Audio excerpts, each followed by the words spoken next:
My parents withdrew $390,000 I had saved for 10 years to buy a house.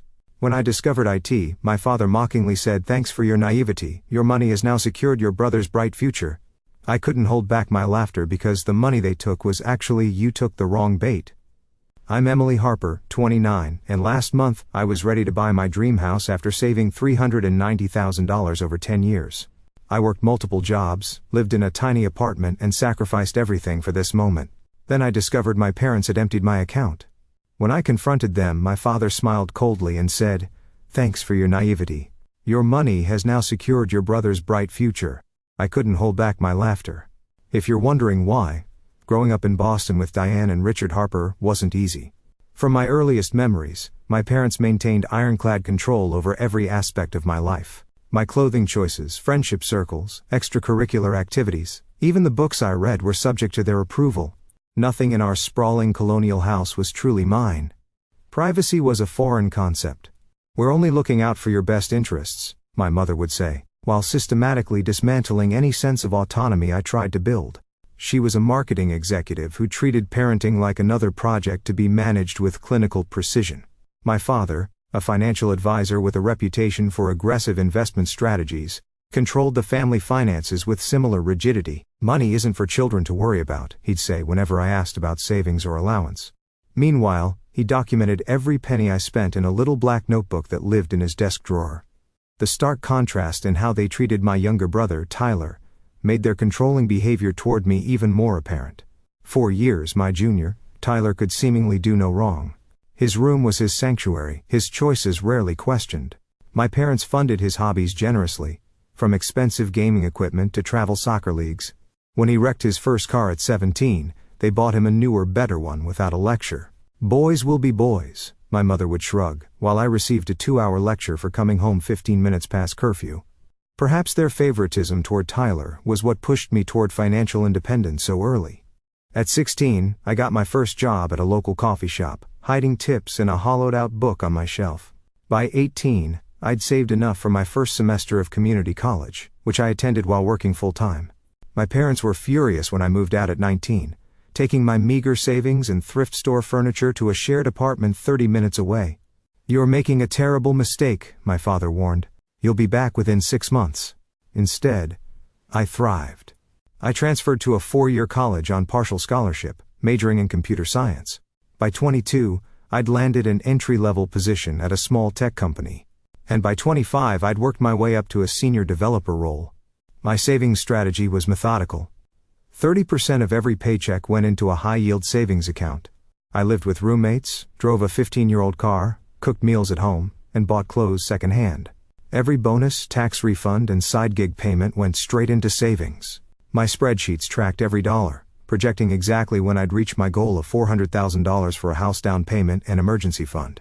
My relationship with my parents remained strained but civil during those years. I visited on major holidays, called once a week, and deflected their probing questions about my finances. "I'm doing fine" became my standard response. When I met Jessica at a tech conference 3 years ago, my life expanded in ways I hadn't anticipated. She was brilliant, funny, and understood my drive for independence without me having to explain. After a year of dating, we moved in together, further reducing my living expenses and accelerating my savings timeline. It was Jessica who encouraged me to start house hunting 6 months ago, even though I was $10,000 short of my goal. "Real estate in this area isn't getting cheaper," she pointed out logically, "and interest rates are still reasonable. It makes sense to start looking now." We spent weekends touring open houses, gradually refining our wish list. 3 bedrooms, a home office, a decent kitchen, a small yard, and most importantly, a location that wouldn't require a soul-crushing commute to either of our jobs. When we found the perfect house in a quiet neighborhood just outside the city, I knew immediately. The 3-bedroom Craftsman with original woodwork and an updated kitchen was listed at $385,000, almost exactly matching my savings. "We could put an office in the smallest bedroom," Jessica said, as we wandered through the sunlit rooms during our second viewing. "And the backyard has enough space for that garden you've always wanted." For the first time in my life, I allowed myself to picture a future that felt completely my own, a home that no one could control or take away from me, a foundation for the life I'd been working toward for a decade. My parents, predictably, were less enthusiastic. Homeownership is a trap at your age, my father insisted during a Sunday phone call. You'll be tied down with maintenance and property taxes when you should be focusing on career advancement. And why rush into such a commitment? My mother added.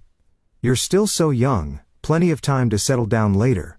Their reaction was expected, so I didn't share further details about the house or my plans to make an offer, which is why I was confused when during our next family dinner, my father mentioned the beautiful oak cabinets in the kitchen of the house I was considering. I hadn't told them about the oak cabinets. How did you know about that? I asked, fork pausing midway to my mouth. My father looked momentarily flustered before recovering. You must have mentioned it during our last call. I knew I hadn't, but I let it slide, attributing it to coincidence, or perhaps Jessica mentioning it during a separate conversation with them. Looking back, that moment should have been my first warning that something wasn't right. The first concrete sign that something was wrong came 3 days after that dinner when my phone buzzed with a notification I didn't recognize. Account access confirmed from new device. I frowned at the alert from my banking app, which I hadn't opened that day. I immediately logged in through my secure browser and checked my recent activity. Everything looked normal. No unauthorized transactions. Still, the notification bothered me enough that I called the bank's customer service line. We show a login from a new IP address at 2:15 p.m. today, the representative confirmed after verifying my identity. It appears to be from within your state. Would you like us to lock your account and issue new credentials? Since nothing seemed amiss with my balance or transaction history, I opted for a password change instead, assuming I'd perhaps logged in from work and forgotten. Still, a nagging sense of unease lingered. 2 days later, it happened again. This time, I received an email notification about a successful login from an unrecognized device. I immediately called the bank again, this time speaking with a security specialist named Marcus. Miss Harper, I'm showing multiple access points to your account over the past week, he explained, after reviewing my records. Some appear to be from mobile devices not registered to your profile. Is anything missing? I asked, my heart beginning to race. Has anyone transferred money out? I don't see any unauthorized transfers yet, but there have been several inquiries about wire transfer procedures, Marcus replied.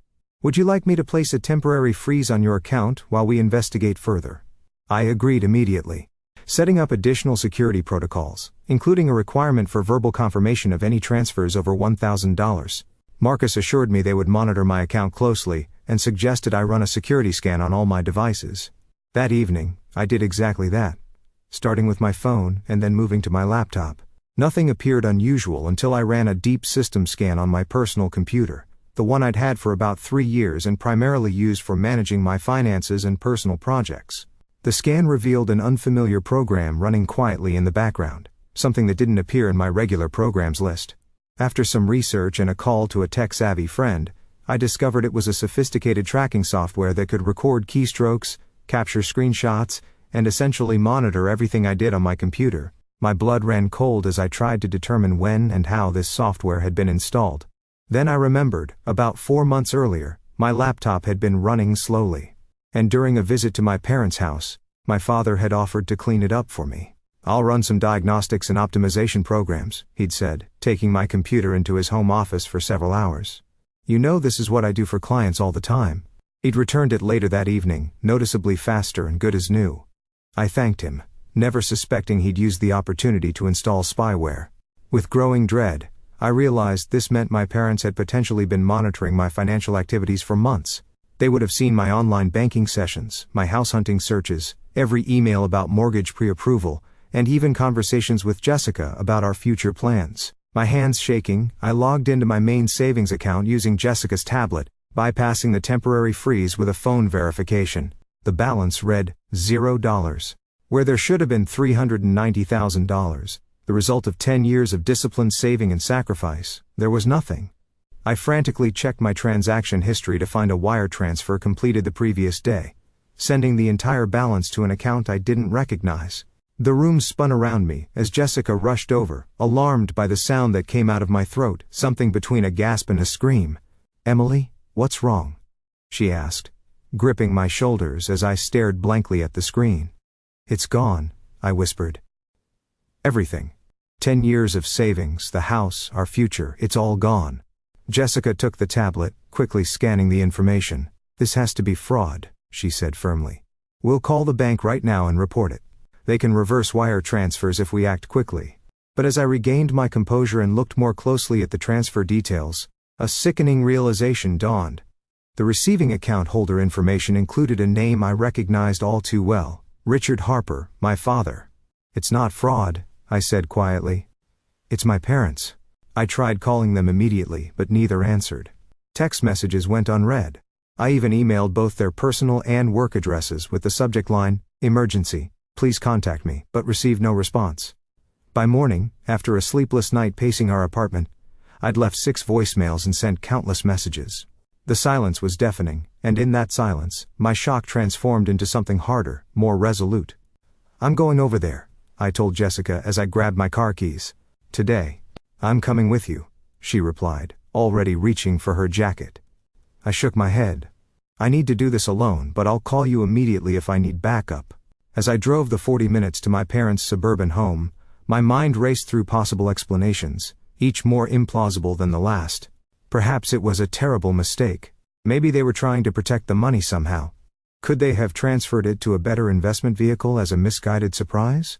But the tracking software on my computer told a different story. This was calculated, deliberate, a violation so profound I could barely process it.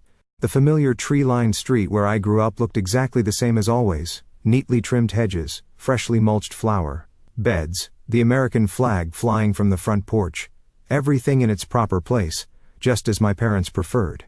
Parked in the driveway behind my father's luxury sedan and sat for a moment, gathering my courage. Then I walked up the brick pathway and rang the doorbell, though I still had a key somewhere in my apartment. My mother answered, her expression shifting from surprise to something carefully neutral when she saw me. "Emily," she said, stepping back to let me in. "This is unexpected. We usually do Sunday dinners, not Tuesday drop-ins. Is Dad home?" I asked, not bothering with pleasantries.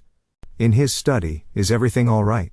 I didn't answer, just walked past her toward my father's home office. He looked up from his computer as I entered, removing his reading glasses. "Emily," he said, smiling blandly.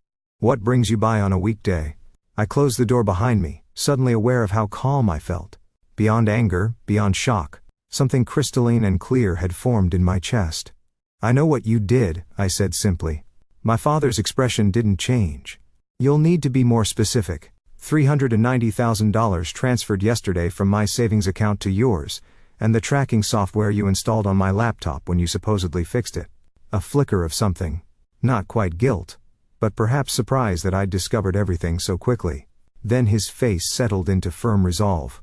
"Sit down, Emily," he said, gesturing to the chair across from his desk, the same chair where I'd sat for countless lectures throughout my childhood.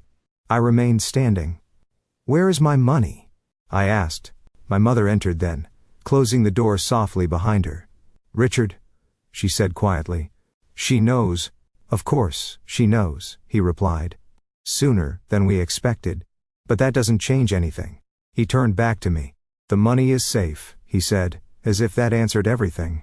"We made a family decision about its best use." "A family decision?" I repeated incredulously. "You made a decision about my money that I've saved for 10 years without even talking to me? That's not a family decision. That's theft." "Don't be dramatic," my mother cut in, her voice sharp. "We're your parents. We've always known what's best for you, even when you can't see it yourself. I'm 29 years old. I have a successful career, a relationship, and until yesterday, I had a plan to buy a house.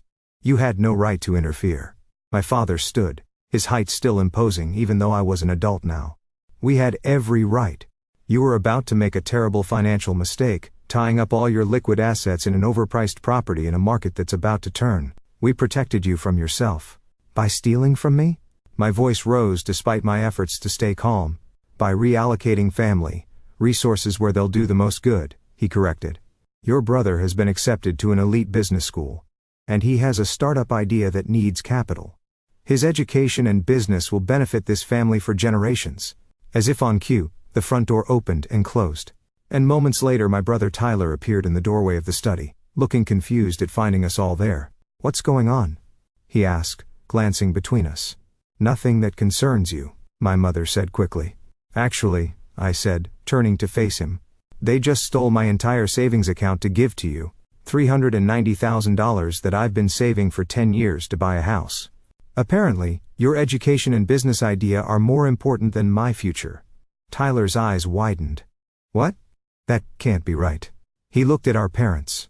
Tell me that's not true. My father's expression hardened. Emily is being selfish as usual. We made a decision that benefits the family as a whole. By stealing her money? Tyler asked incredulously. It's not stealing when it's for your child's own good, my mother insisted. Emily was about to waste all that money on a house she doesn't need at her age. Your future is more promising. Tyler looked horrified. I never asked for that.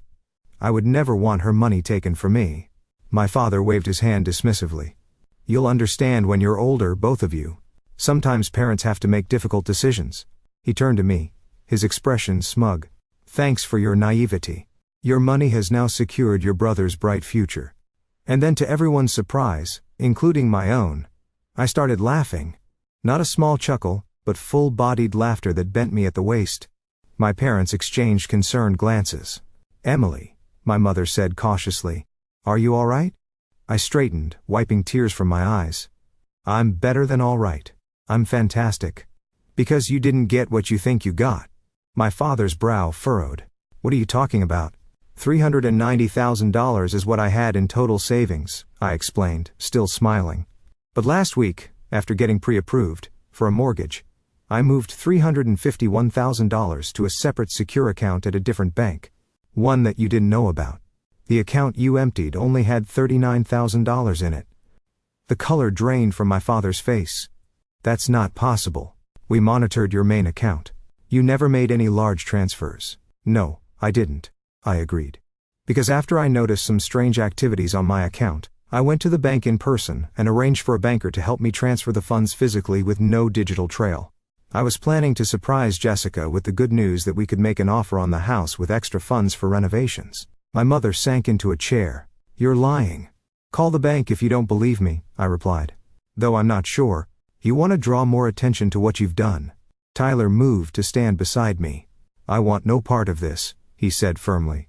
Whatever they took from you, I don't want it, and I'll help you get it back. My father's shot quickly transformed into anger. You ungrateful children. After everything we've done for you.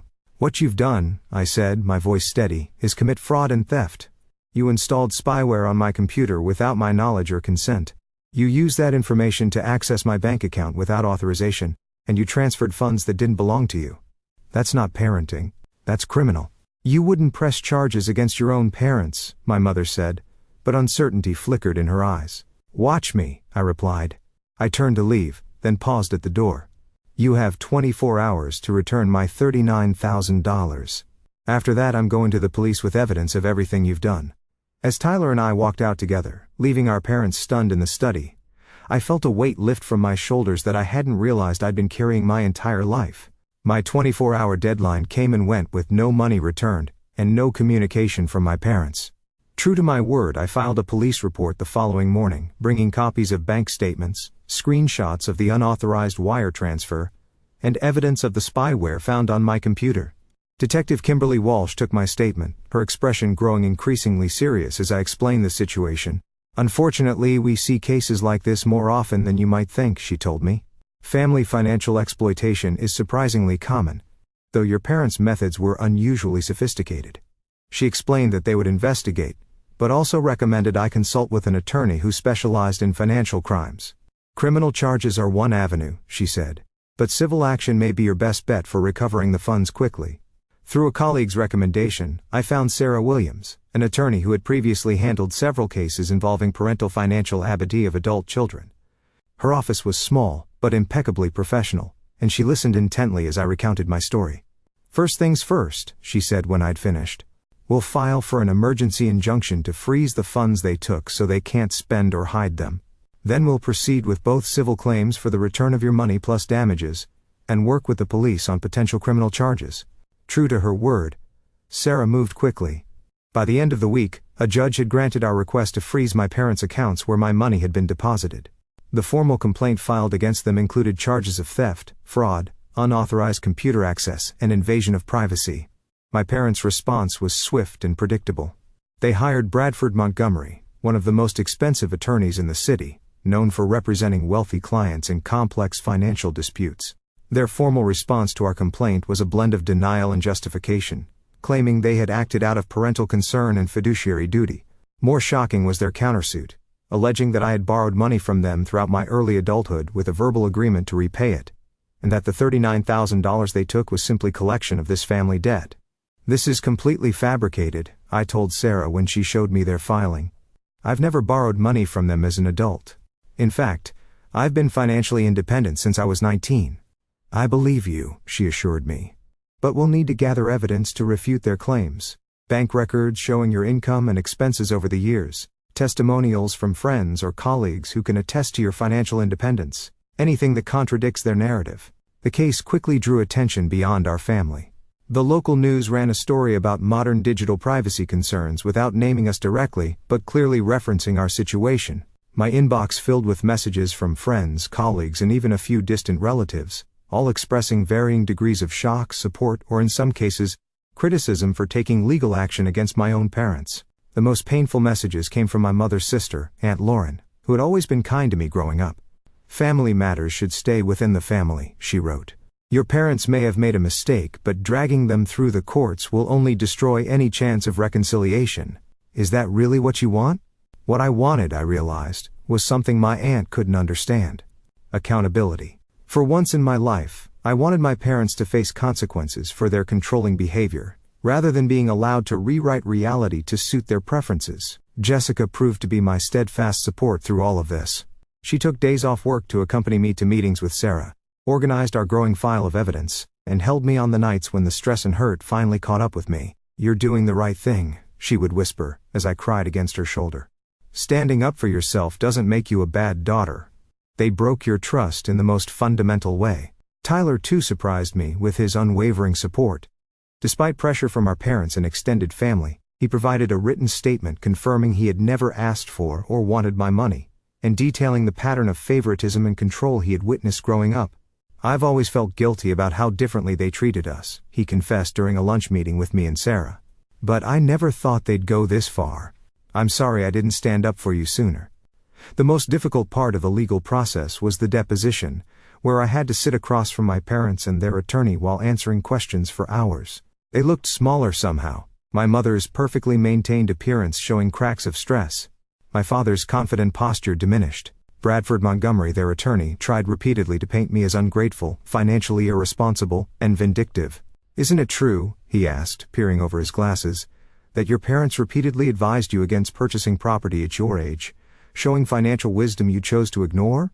"They expressed their opinion," I replied carefully, as Sarah had coached me. "But opinions don't entitle them to access my bank account without permission or install spyware on my computer."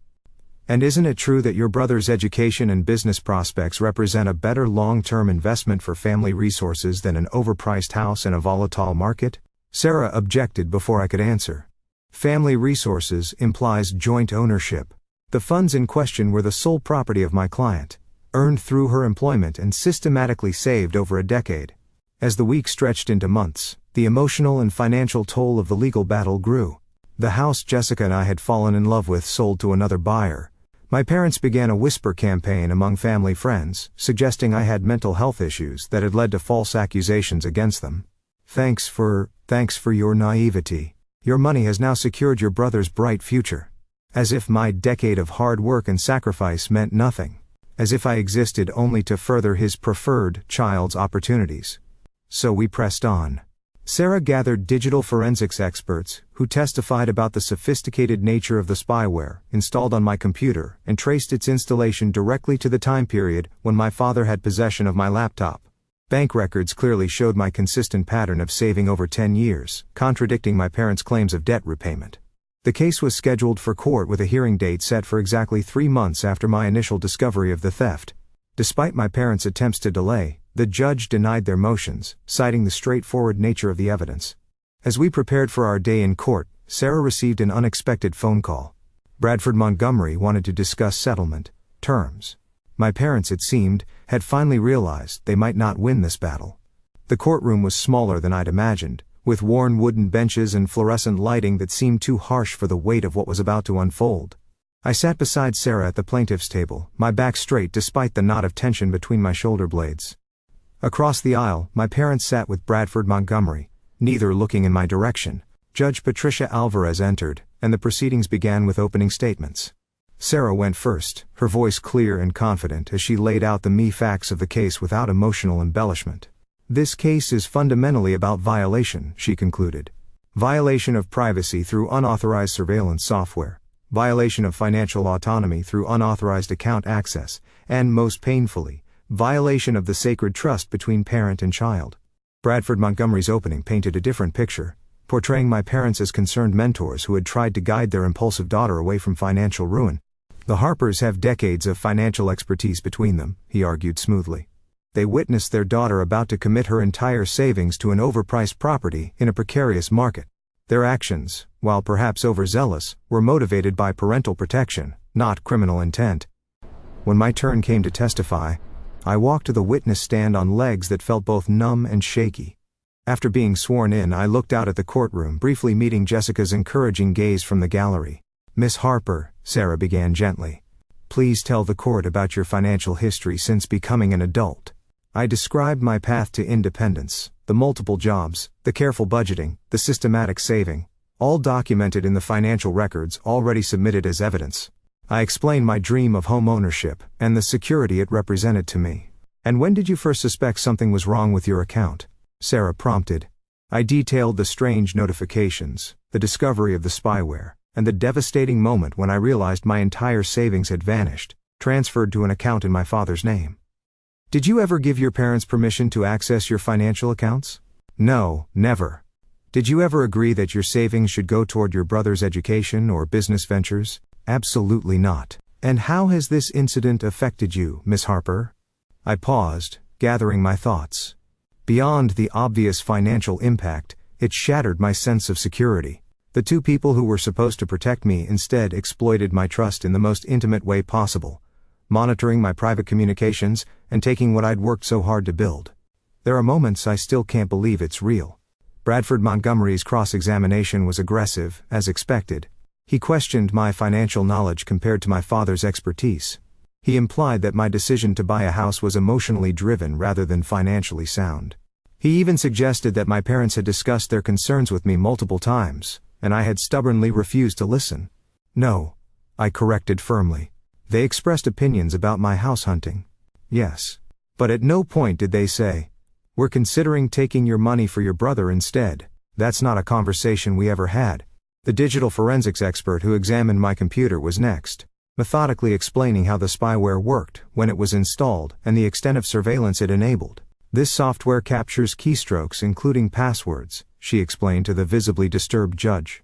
"It takes periodic screenshots without the user's knowledge and uploads them to a remote server. It can even activate the computer's camera and microphone remotely. This is not consumer-grade parental monitoring software, but rather sophisticated surveillance technology, typically used in corporate espionage or by private investigators." My father shifted uncomfortably in his seat as she detailed the exact date and time the software was installed, matching precisely to when he had taken my laptop to fix it. Perhaps the most damaging testimony came from an unexpected source. The bank manager who had helped me transfer the majority of my savings to a secure account took the stand, confirming that I had come to the bank in person, expressed concerns about unusual account activity, and asked for assistance in protecting my assets. Ms. Harper specifically mentioned feeling that someone might be monitoring her online banking activity, he recalled. She requested that we handle the transfer with no digital notification or electronic trail, which is unusual, but not unprecedented when clients have security concerns. This testimony directly contradicted my parents' claim that I had fabricated the story about transferring most of my money before they accessed my account. The real surprise of the day came during my brother Tyler's testimony. I had expected him to confirm his written statement about never asking for my money, but he went much further. "My parents have always treated Emily and me differently," he stated clearly.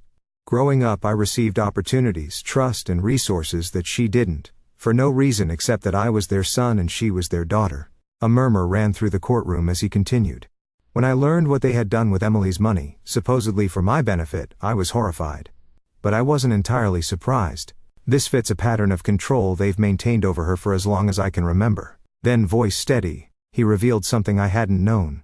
After Emily discovered what happened, our parents approached me with $50,000 to start my business immediately, saying it was my portion of a family investment.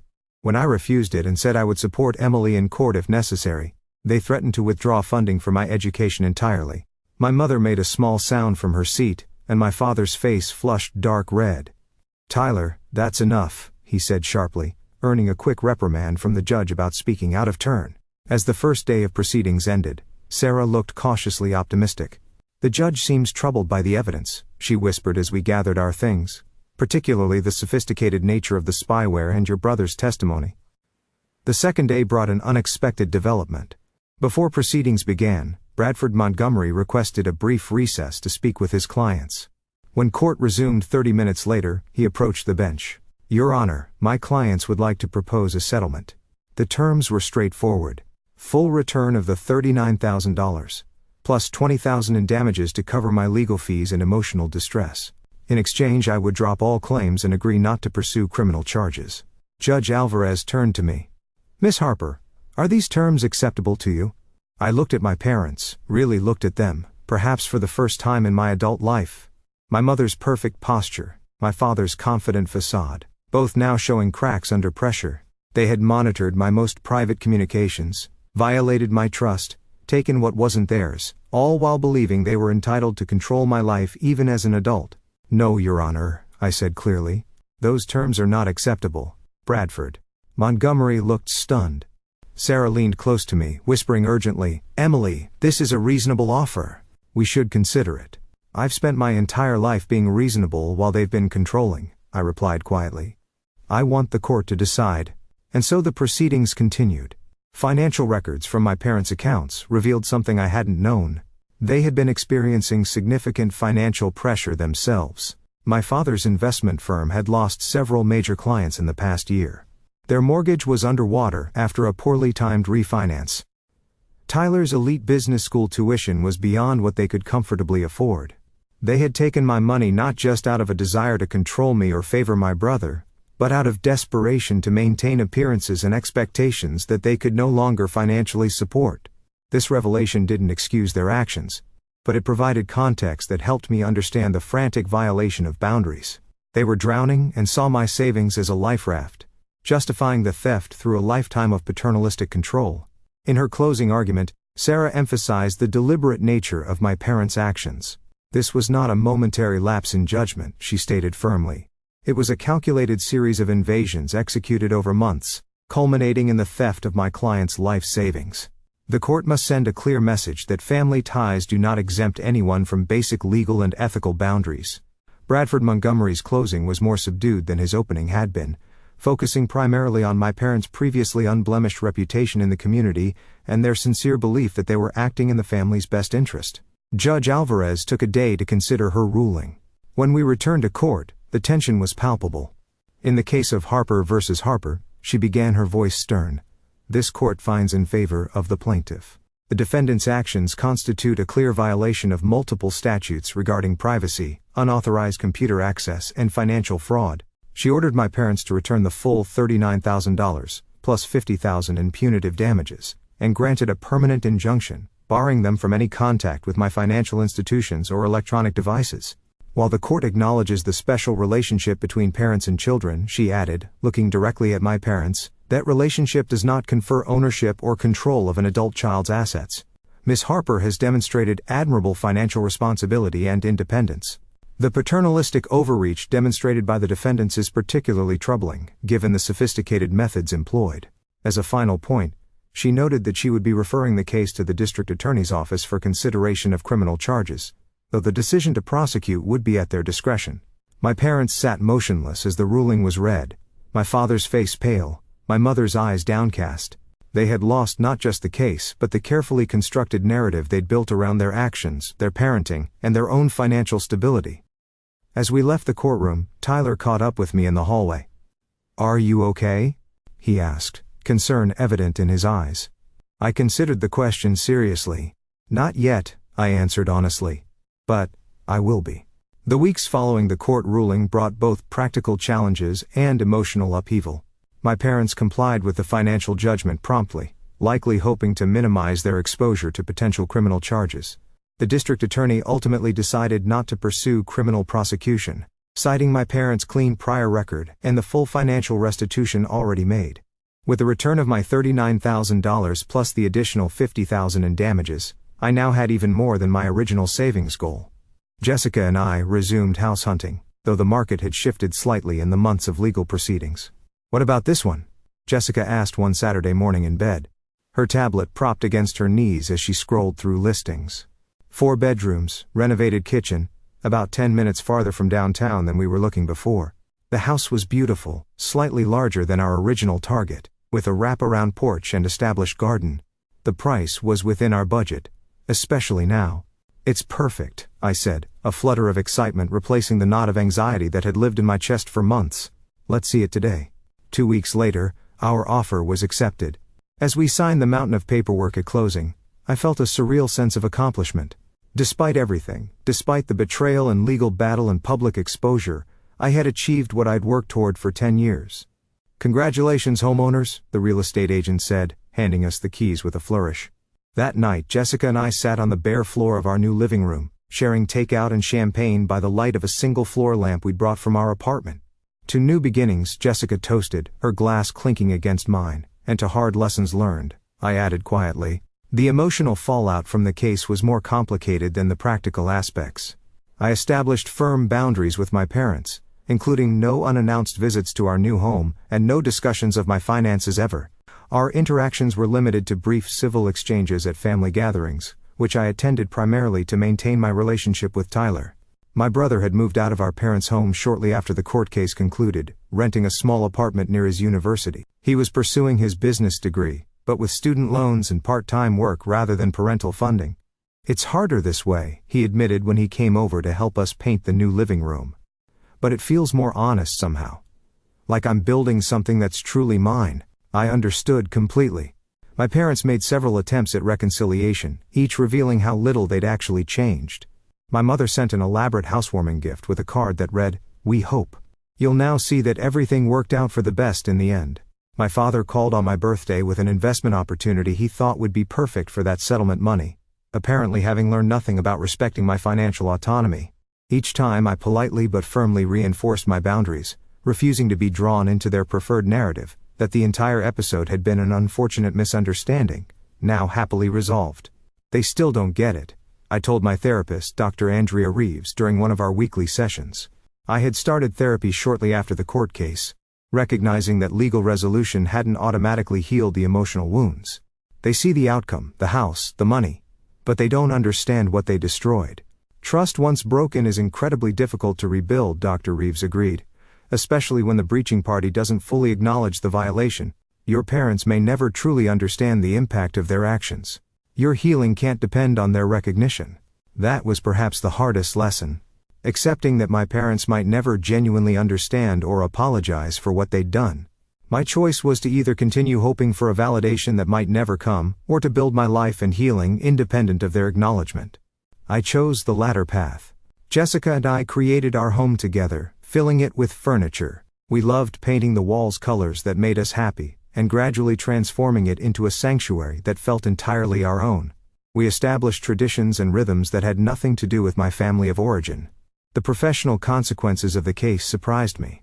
While I'd worried about potential embarrassment or career damage from the public court proceedings, the opposite occurred. My story resonated with many people, particularly young professionals navigating complex family financial dynamics. At a tech conference 6 months after the case concluded, I was approached by a senior developer from a major cybersecurity firm. "Your experience was unfortunately common," she told me over coffee. "The technical aspects of your case, combined with your background in development, make you uniquely qualified to understand both the emotional and technical dimensions of privacy violations. We have an opening on our family security team if you're interested." The position offered a significant salary increase and the opportunity to develop tools specifically designed to protect individuals from the kind of surveillance I had experienced. After careful consideration, I accepted. Finding unexpected purpose in transforming my painful experience into protection for others. Jessica's career was thriving too. Her design consultancy had landed several major clients, and she was considering bringing on a partner to manage the growing workload. Our professional success, combined with our new home, created a foundation of security that helped heal some of the trust wounds inflicted by my parents. One crisp fall evening, as we sat on our new porch swing watching the neighborhood children play across the street, Jessica reached into her pocket and pulled out a small velvet box. "I've been waiting for the right moment," she said, her voice uncharacteristically nervous. "And I realized there might not be a perfect time, but this feels close." Inside the box was a simple, elegant ring. "I know we've talked about marriage in the abstract," she continued. "But after everything we've been through this year, I'm more certain than ever that you're who I want to build a life with. Will you marry me?" The joy that flooded through me in that moment was untainted by the shadows of the past year. "Yes," I said simply, letting her slide the ring onto my finger before pulling her close for a kiss that tasted like promises and possibility. Tyler was the first person I called with the news, and his genuine happiness for us was another small healing. He had become not just my brother but my friend. Our relationship recreated on healthier terms now that we were both free from our parents' manipulative dynamics. Our first holiday season in the new house approached with a mixture of anticipation and apprehension. The question of whether to include my parents in our celebrations loomed large. "What do you want to do?" Jessica asked as we discussed Thanksgiving plans. "It's completely your call." After much consideration, I decided to host a small gathering that included Tyler and a few close friends, but not my parents. Instead, I sent them a brief but civil card, wishing them well for the holiday. It wasn't forgiveness exactly, not yet. But it was a conscious choice not to let their actions continue to dictate my life choices or emotional well-being. I was building something new, something that honored the strength I discovered in standing up for myself while leaving space for joy, connection, and even eventual healing. As Jessica and I prepared our first Thanksgiving dinner in our new home surrounded by chosen family, I realized that despite everything, perhaps because of everything, I had found my way to exactly where I was meant to be. 1 year after the court ruling, my life had transformed in ways both visible and invisible. Our house had become a true home with a vegetable garden in the backyard, and walls filled with artwork and photographs. Jessica and I had married in a small ceremony on our property with Tyler as my person of honor, and a handful of close friends as witnesses. My relationship with my parents remained limited but civil. We had established what my therapist called structured contact, with clear boundaries and expectations. Holiday gatherings were hosted at neutral locations, conversations kept to safe topics, and any attempts to discuss finances or offer unwanted advice were met with a polite but firm redirection. "I'm still working on forgiveness," I told Dr. Reeves during our now monthly sessions, not for their benefit, but for mine. "Carrying anger takes energy I'd rather direct elsewhere." "Forgiveness doesn't mean forgetting or allowing the same patterns to continue," she reminded me. "It can simply mean accepting what happened and choosing to move forward without letting it control your present." That perspective helped me navigate the complex emotions that still occasionally surfaced. There were moments when a casual comment or familiar gesture from my mother would trigger a flash of the old hurt and betrayal, but those moments became less frequent, less intense, as I continued to build a life defined by my choices rather than their actions. Tyler had graduated and launched a modest but promising tech startup, funded through a combination of small investors and a grant program for young entrepreneurs. He had made a point of establishing his business completely independent of our parents' financial input despite their repeated offers of help. "I'm following your example," he told me over dinner at our house one evening, "building something that's truly mine." His progress in therapy was evident in the way he now established his own boundaries and pursued his own path without seeming torn by guilt or obligation. We had both learned that family connections, while important, weren't worth sacrificing our autonomy or self-respect. The most unexpected development of the year had been my growing involvement in financial education and digital security awareness. What had begun as a single guest lecture at a local community college, sharing my experience with identity protection, students, had evolved into a regular speaking engagement, and eventually a workshop series I developed called Digital Boundaries. The workshops combine practical skills for securing personal information with deeper discussions about setting and maintaining boundaries, particularly in family financial dynamics. I partnered with local domestic violence organizations, recognizing that financial control was often an overlooked aspect of abusive relationships. "Your story resonates because it's about more than just money or technology," my CO facilitator, Marissa, explained, after a particularly impactful session. "It's about the fundamental right to independence, to build your own life on your own terms." Jessica's design business had grown enough that she had taken on 2 employees and moved to a small office space downtown. Her work brought beauty and function to spaces throughout our city, while my career in cybersecurity allowed me to create protection and peace of mind for vulnerable users. Together, we had created not just a home, but a foundation for meaningful work that extended beyond our own experience, transforming pain into purpose in ways I couldn't have imagined during those dark days after discovering my parents' betrayal. My perspective on family had evolved significantly. I'd come to appreciate that biology offered no guarantees of healthy connection or mutual respect. The most meaningful relationships in my life were now built on choice, trust, and reciprocity, rather than obligation or shared DNA. Family is who sees you clearly and loves you anyway, Jessica said one evening as we hosted a dinner gathering that included Tyler, my closest work colleagues and friends who had supported us through the legal battle and beyond. Looking around the table at these people who had chosen to show up for me, who had earned my trust and honored my boundaries, I knew she was right. This understanding didn't diminish the complexity of my feelings about my parents. I could acknowledge their formative role in my life, even some positive aspects of my upbringing, while still maintaining the boundaries necessary for my well-being. I could wish them well without allowing them the opportunity to harm me again. On the anniversary of the court ruling, I received an unexpected email from my father. Unlike his previous attempts at communication, which had been defensive or minimizing, this message seemed different from the first line. "I've been doing some difficult reflection," he wrote. "While I still believe our intentions were to protect the family, I've come to recognize that our methods were deeply wrong. The privacy violation and taking your money without permission were inexcusable breaches of trust, regardless of our motivations. I don't expect this acknowledgement to change anything between us.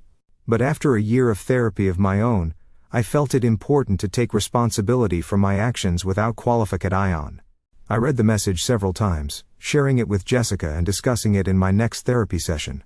It wasn't a magical resolution, not a Hollywood moment of tearful reconciliation, but it was perhaps the first genuine accountability my father had offered in my entire life.